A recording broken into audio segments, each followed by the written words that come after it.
right, man. Appreciate everybody for checking in. Motor City Sports Talk in the building. Make sure you hit that subscribe button, bell icon button. Sorry, air on. It's hotter than I expected. But yeah, man. Leaving the grocery store, I had to force myself to go to the grocery store. You know, if you don't go, you get the nickel and the dime in food. And before you know it, you done really ate into your pockets when you could have just bought groceries. So I'm glad I got this out the way. And let me talk to y'all.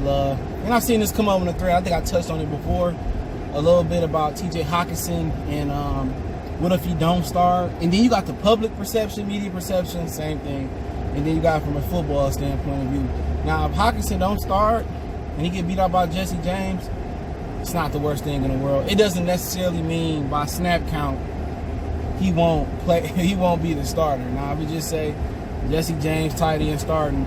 It wouldn't surprise me. He's a veteran. I think he got, a 3-year, 4-year deal, $28 million.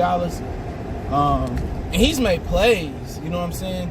He's made plays in this league. And I remember, and I'm laughing with a Steelers fan the other day, that he scored a touchdown, but it hit the turf, and they called it an incomplete pass or a fumble versus the Patriots maybe a couple years ago, maybe a year ago. But you know, the reason why he didn't re-up in Pittsburgh is because of Vance McDonald. Then they drafted the tight end out of Michigan, the young guy, Gentry. But it ain't no shame if he loses to Jesse James, okay? So, for me, I ain't really tripping about it. I know people that will. But Jesse James is a solid tight end. He's a vet. In the tight end position, we talked about another video I did about Hockenson a couple weeks ago, maybe a month ago. The tight end position is a tough position transition to. I think statistically Mike Ditka has the best rookie season for a tight end. I can't remember, maybe 56 catches, just over 1,000 yards, 12 touchdowns. So it's a tough position to train. You got block, and today it's even more complex. You gotta know the blocking scheme, the line audibles. You know, with the blocking scheme, you gotta know the slot. Sometimes they ask you to know the number one spot, the second receiver spot. Sometimes they ask you to do the fullback spot. It's a lot of different things. Then you might have to, learn the second tight end spots when they want to go heavy. But I ain't gonna sound redundant for those who've seen that video. Point blank period, from a perception standpoint, people will say, oh, another first round draft pick that couldn't start. Another first round draft pick that didn't produce. Oh, another Ebron. Lord forbid he go out there and have a drop early on in the season for a touchdown or on a critical down. Then, for him, I would just turn off social media. But you got to remember, he thinking, and everybody learning new offense, but he a rookie. He getting adjusted to the speed and to all that other stuff. The power, the linemen, the speed of the linebackers. If I was him, I would turn off the radio, turn off the TV. No matter if I had a good game, bad game my rookie year, and I would just play. But people going to say, oh, it's another bust, another Ebron, another Pettigrew. We wasted a draft pick. Lord forbid somebody that went after us, like Devin Bush do good, or something like that. And I just wouldn't read too much into it. The tight end position takes time to marinate. And they didn't know they was picking Jesse James. When they picked Jesse James, they didn't know they was going to draft TJ Hockenson. And people would argue, I know a few of the brothers would argue, well, Hockenson wasn't the best tight end on his team. Noah Fant was. Now, from an athletic standpoint of view, speed-wise, yeah. And Noah Fant, I believe, was the starter. But Hockenson came on the stage, splashed on the stage this season with his blocking and route running and his ability to kind of stretch the field a little bit.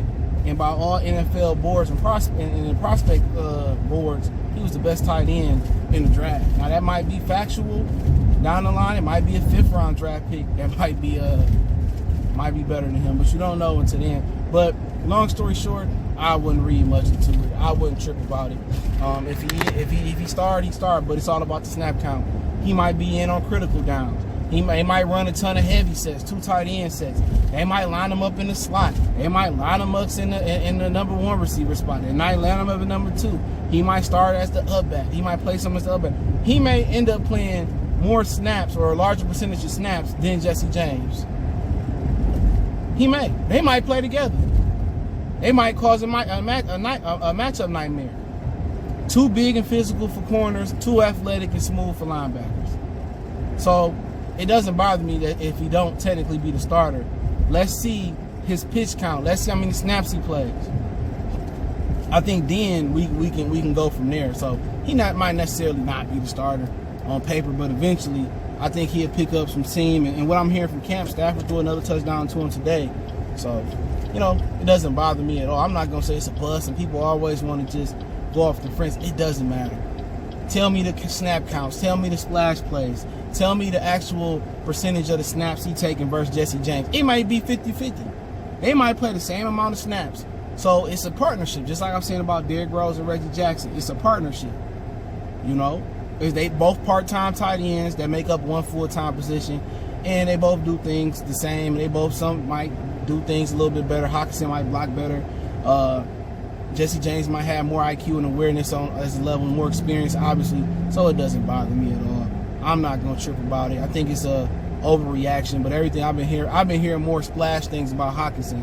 But then again, you see Bill Belichick making his players. Remember, they didn't have a number a couple of years ago. Now they wearing 50. In practice because they have to earn their number. And I think with Patricia, you see a lot of the rookies on the depth chart as backups. That will change as they earn their spots and do repetition, some of them, and younger players as training camp goes on and we enter the season. So not worried about it. Definitely an overreaction. I definitely appreciate everybody for checking in. Motor City Sports Talk, kept it short. Make sure you hit us on Facebook, Instagram, Twitter. Reach out to the email. Appreciate the love, support. Other than that, keep sharing the videos. We gone.